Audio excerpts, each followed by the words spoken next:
Welcome to this afternoon's breakout session. In the Applications in Teaching and Learning breakout, our session for today is Ongoing Campus Surveillance Project, the College Health and Nutrition Assessment Survey, CHANAS. And our speaker today is Jessie Stabile Morrell, who is the principal lecturer for the nutrition program at the University of New Hampshire and directs the UNH in Italy study abroad program in Ascoli Piceno, Italy. She teaches courses in nutrition, wellness, and research methods. She's passionate about fostering undergraduate research and inquiry. Her research activities focus on improving health and reducing chronic disease risk among adolescents and youth. And while we are listening to the presentation, please type questions in the Q&A tab, and we should have time to moderate those questions to our presenter. I will turn it over to Jessie. Hello, everyone. Thank you so much, Rachel, for the nice introduction. And Rachel, can you still hear me? I can't see anyone right now in the way this is presenting, so I'm just going to go with it. We can see the slide. We can hear and see you, so you're all set. Are you planning to stay during the session, or is someone else? I will be right here in case you need me. Well, certainly. So let me know if something goes awry. Definitely. I'll just keep on going, and Nope. And the show carries on. So again, thank you all for attending today. And I'm excited to talk to you about a project that I've been working on for quite a long time, the CHANAS project, or the College Health and Nutrition Assessment Survey. My goals are to share some of the research we do, highlight a success story of one of our undergraduates who has worked in this project, and then certainly have some time at the end to answer any questions, that's something that sparks your interest that maybe I don't go into quite enough. So CHANAS, what is CHANAS? My research broadly throughout my career has involved college student health, emerging young adulthood. And this honestly began as a project, I kind of fell into this project. I will be honest with you, I didn't have this big forethought for this project. I was hired as a young instructor and started to do work in the area in the nutrition program at the University of New Hampshire. And I was hired to teach those big classes, those big Intro 101 classes. And at the University of New Hampshire, we have our large introductory nutrition class is quite legendary. It's been offered for about 50 years now at the university. It also has a laboratory experience as part of the course. So many of our UNH students have taken this course. And when I came along and was hired, I was asked to kind of add more to the laboratory experience, add more personal health assessment.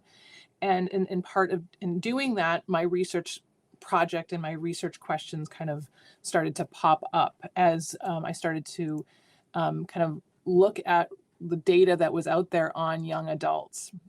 We know that many students, young people in our country, go off to university during that transition from younger adolescents to older adolescents, and that population has been growing for a long time. And now what we're seeing is actually that population is changing a little bit. It is no longer the same demographic that went off to college, when my parents did, for example. So what I want to do today is kind of talk to you a little bit about why our project is relevant, why it's important, but also talk to you about some of the things we're doing and how it is affecting our educational offerings here at the University of New Hampshire. So just to kind of give a little bit of background, many of you attending this conference in these days know that that the emerging adult population represents a population that goes through many transitions. They leave their childhood home frequently, and they go off to attend college, and many different things happen during this emerging independence. And so we see in the literature does support lots of unhealthy changes. Even though it's a very exciting time, we know that there's a lot of unhealthy things that happen diets become less healthy, more alcohol, less activity. And so there's lots of reasons to suggest that this is a time where some interventions might be helpful and might make some differences in terms of sustainability as we move into adulthood for healthier lifestyles. So we also know that this population perhaps is overlooked in the literature and even perhaps by healthcare professionals. I always joke about this because living on a college campus and working with college students all the time, I never feel like they're an overlooked group. But the literature and the surveillance systems that we utilize in nutrition and health fields doesn't always capture young adults and college students for a variety of different reasons. And this may be related to why young people's personal health risk, their identified risk for chronic disease may be underestimated. We all know that we all like to think of ourselves as healthy and have some optimism when it comes to our own health, but young adults may actually even maybe more optimistic than older segments. And we also know that this young adult college population is changing, more diverse, more first generation, larger student debt, more students who don't have parents who went to college. So there's lots of evidence to suggest that this is a group that could benefit, this is a demographic that could benefit from more research, more targeted and tailored interventions to support healthier lifestyles. So at the University of New Hampshire, the College Health and Nutrition Assessment Survey, or the CHANAS project that we've been running, has kind of two overarching questions. Where we're interested in knowing if certain groups of young adults are at greater risk of future chronic disease. And we're also interested in how our college campus, which we think of as a community, can better support health and wellness. So these are very broad, larger questions. So back in 2005, which now I can't believe is more than 15 years ago, it seems like it's in a blink of an eye that this project has been going on, was initiated to begin as a surveillance or profiling project of what our students, what their diets look like, what kinds of lifestyle choices, how fit were they. And so it began kind of really just very simply as how healthy are our students on campus. And it all was sparked by a single student. Now, this is just an anecdote, but a single student in the large lecture hall of 250 students who, when I was talking about rates of hypertension, how what percentage of Americans have high blood pressure, they asked the question, well, what are hypertensive rates among people like us? How about young adults? Is hypertension as common? And, they asked that question, and we were doing all these blood pressures in the laboratory experience, and kind of the light bulb went off. We could collect this information. We could report back on how prevalent hypertension is. And that's kind of how it all started. So we recruit the students from our introductory nutrition class, and the project has become, since 2005, highly integrated throughout our curriculum. So again, our introductory nutrition class is a very popular one on campus. It is a lecture and a laboratory general education class. So students, like many universities, have certain general education courses they must complete, and our course checks the box of a biological science. So we have a lot of students that enroll in the course, and the laboratory experience offers us this ability to do a lot of hands-on things, and we focus on students' personal health as in the laboratory experience. The introductory nutrition course is taught by faculty, but we have all the individual laboratory sections of roughly 20 to 25 students per lab. Those are directed by graduate students in our program. And as a part of their regular training, the CHANAS project has kind of evolved, or has been created. We now are offering an opportunity for students to, over the past, say, 15 years, offered students greater opportunity to become involved. And now this project is integrated in both courses at the undergraduate and graduate level. We offer opportunities for undergraduates to get research skills and assessment methodology training as a part of this project. And our graduate students now take a course, a graduate level year-long course on research methodology in nutrition that integrates this project. And this includes many different kinds of didactic and hands-on experiences, including presentation skills and presenting at research conferences. The CHANAS project or CHANAS data collection happens every semester. So this is an example of what happened this fall, where in the beginning of the semester, in an introductory nutrition class, the project was explained to them. We explained to them that the curriculum, the nutrition curriculum in the course integrates all these activities. And if they're interested and willing, they're welcome to share their data in a confidential manner to the CHANAS project. So for example, if we're doing a 3-day food record, for example, and they do their analysis, they'll do that as a part of the coursework, and they are encouraged to share with us. We code their data in a confidential way, and we can include it into this ongoing CHANAS project. We do an online survey in the beginning of the semester that collects many different types of information. We're going to talk about some of the specifics in a few slides ahead. Towards the beginning of the semester, mid-semester, we do a number of hands-on health assessments, anthropometric measures, biochemical measures, clinical assessments. And then we also do our classic diet analysis project as part of the course, where we have students record their dietary intake for 3 days and analyze it in an online software. We also have partnered with the exercise science faculty on campus to do fitness assessments, and we also look at bone health through bone ultrasonography towards the end of the semester. Actually, we're doing that next week. So that's kind of a picture of what we do throughout the whole semester. So since 2005, we have done this every semester, fall and spring, for many years, because the introductory class is so large, sometimes anywhere from, it depends on the semester, but 300 to 600 students a semester.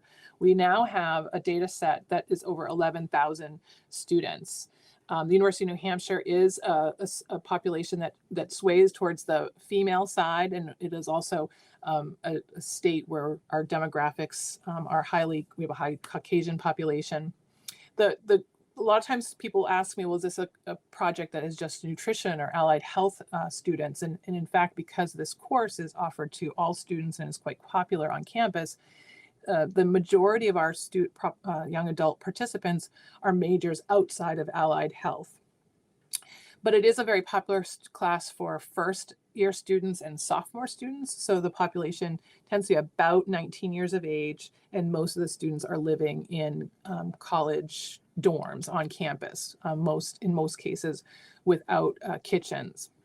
Now, this project is, sometimes I describe it as a beast, because we work really hard to collect all this information, and it's highly integrated into our training for our majors or nutrition majors and our graduate students. And so because of that, there's a lot going on.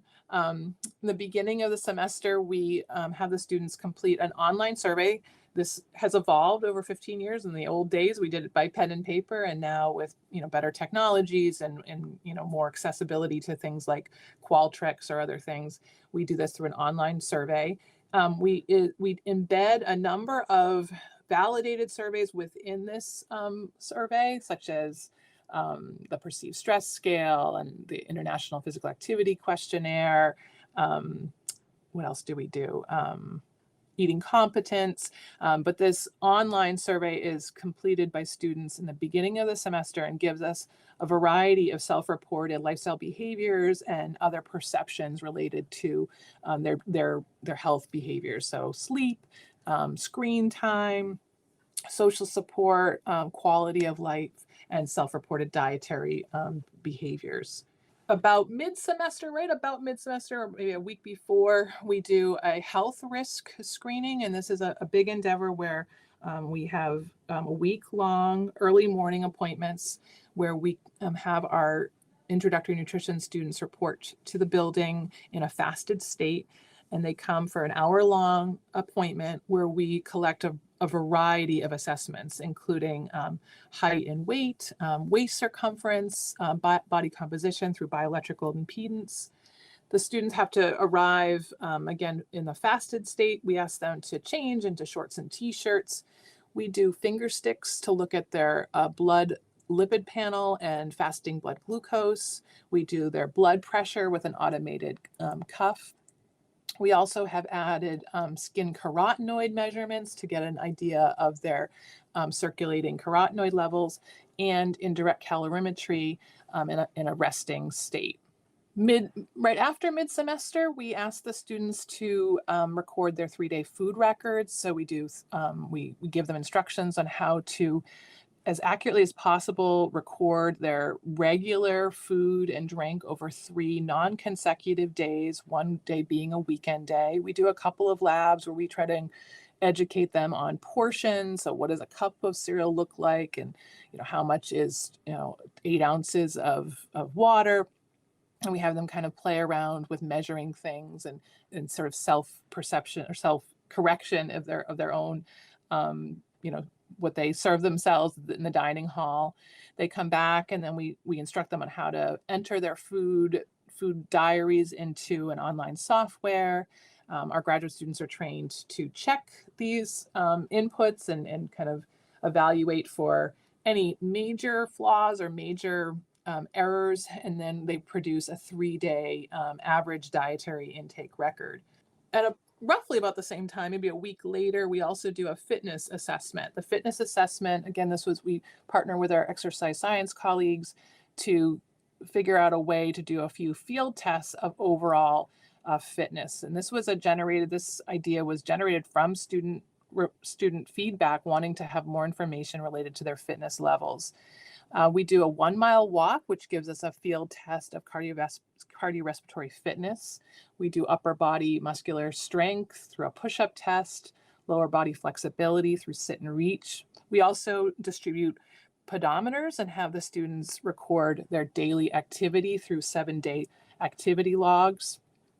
We've added hand grip strength to measure as a marker of overall muscular fitness and endurance. And then we do bone health using heel ultrasonography as well, their left and their right heel. So, this is quite a bit of methodology I've gone over. This is a project that does involve informed consent. We do consent forms in the semester. And we do quite a bit of data management throughout, as you can imagine. So we have a number of students trained in data management and correctly kind of putting all this information together. That's part of our training for students.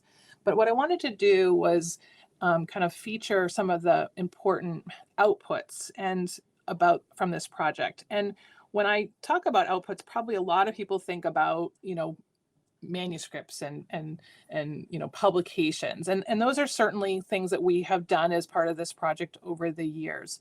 But I will share with you that I'm a lecturer at the University of New Hampshire. My primary duties are actually teaching. I don't have a formal research appointment, and so this is actually a project that my focus is on training students. So this is a part of our training, is helping students think about preparing scholarly publications and reports.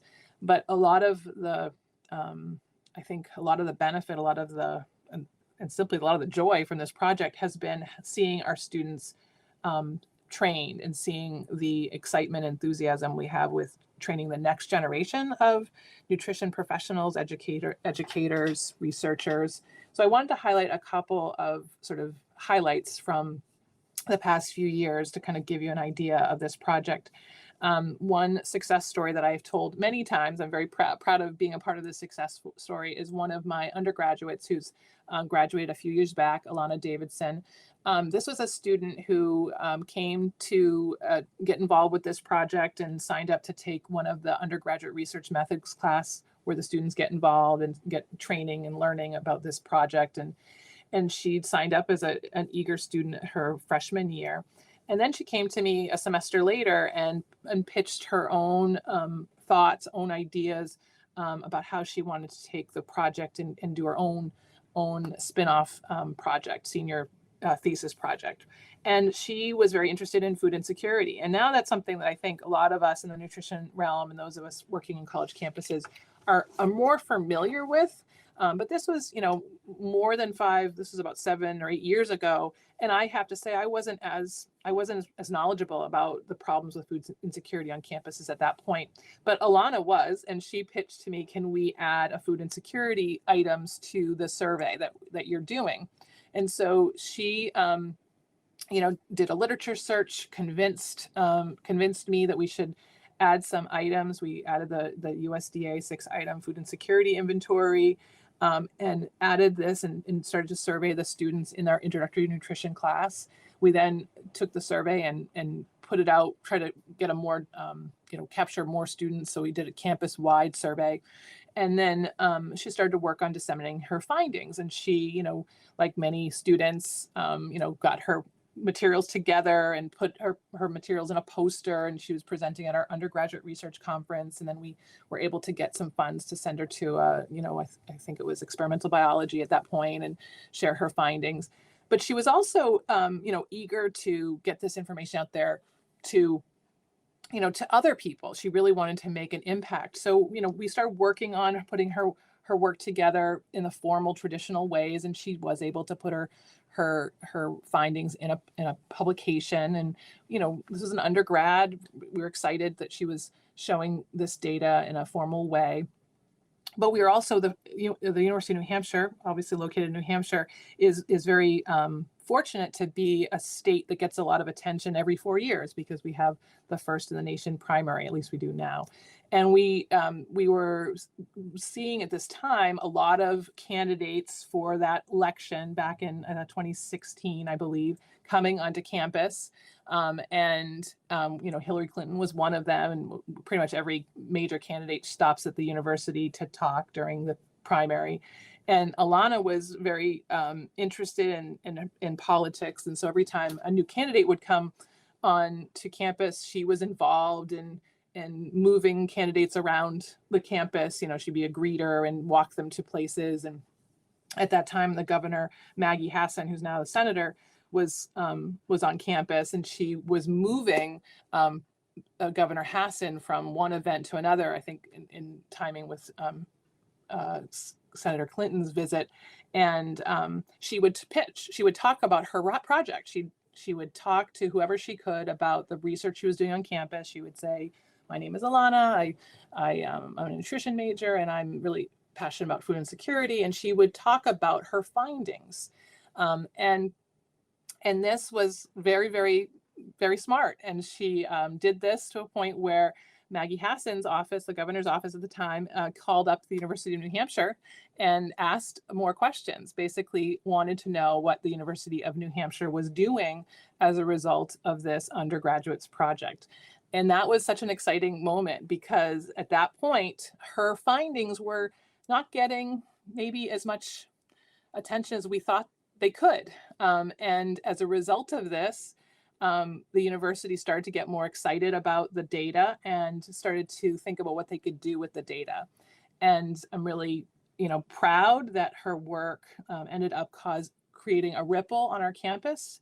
It was the spark that created something called Swipe It Forward. Alana was invited to be a part of a task force where they developed an opportunity for us to add, or for our campus to be able to provide to students who are food insecure, confidentially free swipes onto their ID, in which is how they call it at University of New Hampshire, the swipes, the meal swipes, where they go to the dining hall and they could get a free, a number of meals, and not have to, basically, anyone know about this. So this was called the Swipe It Forward program. It's a program that exists today, and we now have opportunities. Faculty and parents and alumni can donate resources to the Swipe It Forward program. Students can actually donate to other students if they have extra swipes on their meal plan. So this work became really kind of relevant very quickly on our campus and continues to make a difference.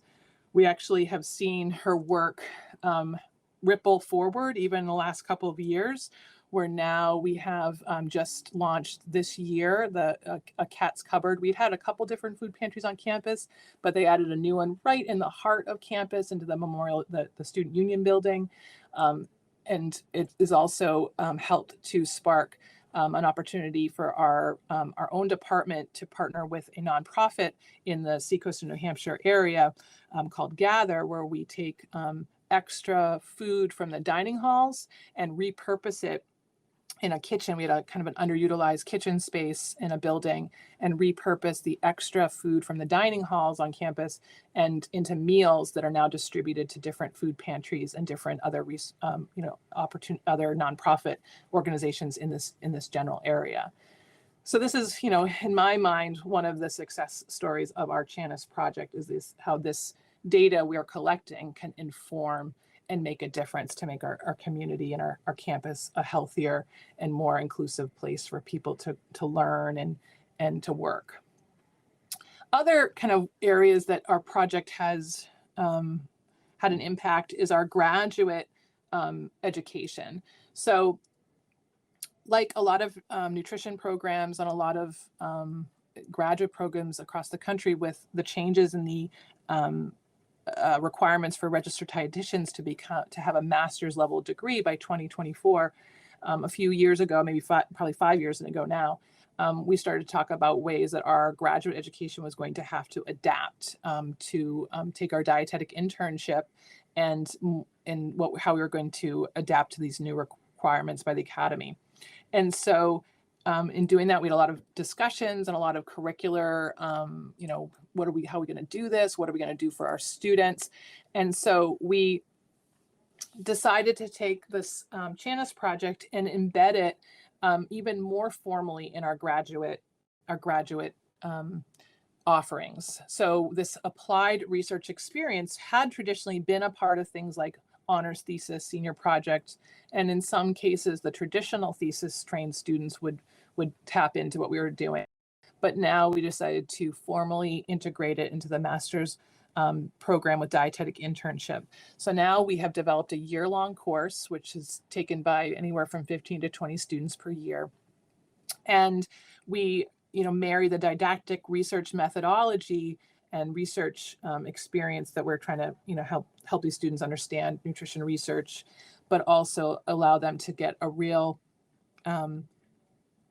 real hands-on, true project from start to finish. So they use the existing database, develop their own research question in the fall of the academic year, propose that research question to the nutrition faculty, and then in the spring semester, analyze the data and prepare a manuscript based on the findings related to their research question.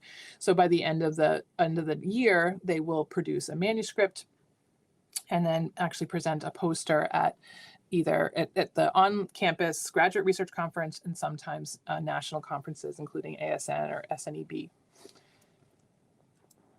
Two recent examples, I let the students, I actually encourage the students to kind of think about things that they're passionate about and things that they are interested in, and pitch their research question. And sometimes they pick questions that I know are not ones that are on my radar necessarily.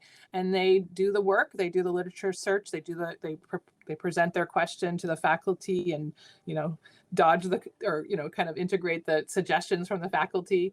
And in a few cases, they've actually taken those projects and run with them and published their findings in Scholar.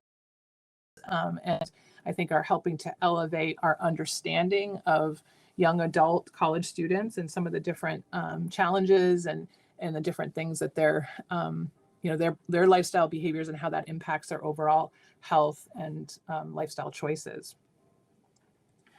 So I went a little bit fast here, but I wanted to leave plenty of time, and I think I have done that, leave plenty of time to answer any questions that you have about the CHANAS project, and I can expand on some of the things that we do and make this a little bit more interactive as as a session. Thank you for that presentation. If anyone has a question, please type that in the Q&A block. Or we have a smaller group. If you want to kind of raise your hand or want to come up to the stage, I'm happy to bring you up here to ask your question in person. Mohammed, did you want to bring your ask your question in person? Hi. Hello. Hi, Siobhan. How are you? Great. Thanks for attending. Yeah, thank you. Thank you for your beautiful presentation. Actually, this is quite interesting study. Actually, it started from 2005, and it's kind of very big data set you are handling right now.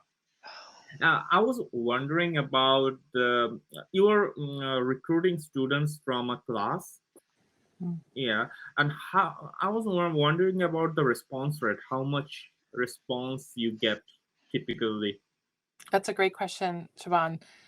Partly because I know the answer to that question, but it's over 90%. It ranges from 92 to 95% every semester. So I think the average is 93 actually. It's very convenient. And one of the reasons I feel strongly that this is a good project is we've made it very convenient. So we've taken the response, burden really down to very little, because the students are all doing these activities as part of the curriculum. And we're clear with them that this is optional, that they're not being paid to share the data, but they're not being asked to do anything extra. So they seem to be okay with that. We're very clear with them. We make sure the consent form is available to them throughout the semester using, portals and things like that. Make sure that the students are told this again and again. But they seem to be very okay with, participating. They don't, the fact that they're not being asked to do anything extra resonates quite well with them, and they agree to participate. So I will say this is, just my experience as a researcher. I think it's a really great representative sample of our students, because when I have done other projects where I've recruited and I've done incentives and I've put up flyers and I've tried to get students to come do things and made it maybe more the average college, just the whole campus, the students who come in are usually enthusiastic and high achievers and honor students. And this population is a little bit better of a broad, swath of the student population. Because sometimes people ask me, well, do you think this population is represented because they're enrolled in an introductory nutrition course? And that is a fair question. But because this class fulfills a general education biology credit, we get students of all majors from all the colleges across campus. We get, athletes, we get students, engineers, across the board. So it seems like a pretty good representative of our campus population. What about the compensation? What they get about for this participating for the study? So they get a lot of really rich data. We try to encourage, make sure that they understand that all this information that we give to them, and especially in the context of the classroom content and the introductory nutrition content, that they get a lot of learning, a lot of interest that builds their interests. And this is kind of how it all started, was that we wanted, we're teachers at heart, so we really want the students to understand the content, and these were activities that would build their engagement and build their general understanding of the material. And so things like our debrief handouts that we do, and what we provide to them helps them to explain, what is an HDL of 55? What does that mean? And so they have some understanding there. But there is no, monetary compensation. I think what they do get is very well trained. Our student researchers, graduate and undergraduate students, are very well trained on doing everything from measuring height, to measuring waist circumference, to they get really good data. And I think they get the data put in context to their overall health. Really. And I was wondering about the carotenoid you are measuring. So what it represents, or why you are choosing this the skin, marker? Yeah, so the skin carotenoids, the device is known by the fun name, the veggie meter. That's what the it's called, and it measures the major carotenoids, so lutein, zeaxanthin, beta carotene, etc. That and it is highly correlated to the carotenoid circulated carotenoids. So it would be related to carotenoid intake from the diet, which we are suggesting as a marker of fruits and vegetables. We know not all fruits and vegetables have carotenoids in them. So certainly if a student was eating fruits and vegetables that are low in carotenoids, it wouldn't, be as tightly correlated. But because it's an objective measure of dietary intake, which we don't have a lot of great objective measures, and it's very simple to do. It's very fast, it's very easy, it's non-invasive. And I'll tell you that I have found that that assessment to be a very engaging assessment. People ask, what is a carotenoid? How do I get more carotenoids? Can I get my carotenoids? How do I get them higher? We're actually doing a post carotenoid this week. I'm actually watching through my office window that students walk by, and I'm hearing them. These are 19-year-old college students who are talking about, I wonder if my carotenoid levels are higher. And these are just your typical college kids. These aren't necessarily all nutrition majors.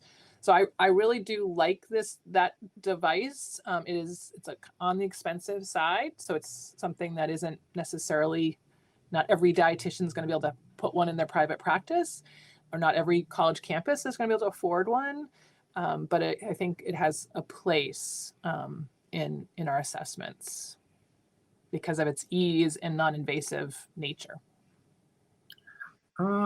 Also, like you can for me, I was thinking like it fits in the setting. Maybe you can put hemoglobin into. It's easy to measure, and it's non-invasive. Maybe you can put this biomarker into your program. That's can be for iron status. I think I think we're always looking for new ideas. I'm someone who loves to add new ideas, so I can see that. Like there are like similar instruments we can use, like hemometer, kind of hemochromometer, that's like takes can be measured like blood glucose and lipid, and it's not expensive, so it's also can be helpful for their iron consumption. Yeah, great. Very interesting study. Thank you for asking such great questions, Siobhan. Thank you. I don't know if anyone else has any great questions. You see, Elder has a comment that how much she loves the veggie meter. I would agree. It is definitely a neat little device. I was curious. So you talked about the food pantry being added to the campus. Have you seen the campus make any other decisions based on the information that you're learning about the students over time? Yeah, we have a couple of different examples. So our campus has a couple different things they've done. The dining hall, the dietitians in the dining hall have used some of our data to kind of help them with some programming, and it's a little bit more anecdotal, but they would ask me and decide on some of the programming they were doing. The other thing that we have been contributed to is the university has it's a staff and student initiative called Healthy UNH, and so they have used our data to kind of look at some trends over time in partnership with employee data that is provided by our health insurance providers. So by having that layer of having some student data along with the employee data, they've been able to kind of track overall health on campus. So simple things like BMI and fruit and vegetable intake, things like that over time. Interesting. And I'm also curious, the student that you mentioned that did the research, what has she gone on to do? Yeah, she's a very impressive student. She's She now works for the state of Massachusetts, working in their the government office with communications. She's a director of communications for their housing, transition housing initiatives.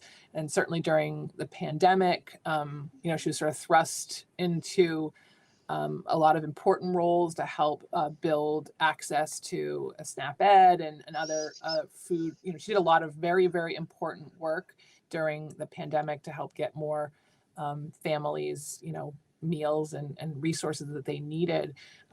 She came to us a shining star, and I'm feel very fortunate to have been able to work with her and help to be part of her trajectory as she continues to do really good work. That's fantastic. If anyone has any other questions, please type those in the chat. Otherwise, I can let you know that we have an activity break that's coming next, and then the research tools presentation back down in the main lobby. So I will say thank you, Jessie, for the excellent presentation. And and I'm sure you may be around later if someone wants to catch up to you at a table. Yeah, thank you so much for making sure I knew what I was doing. No problem. Thank you. Have a good day. Bye.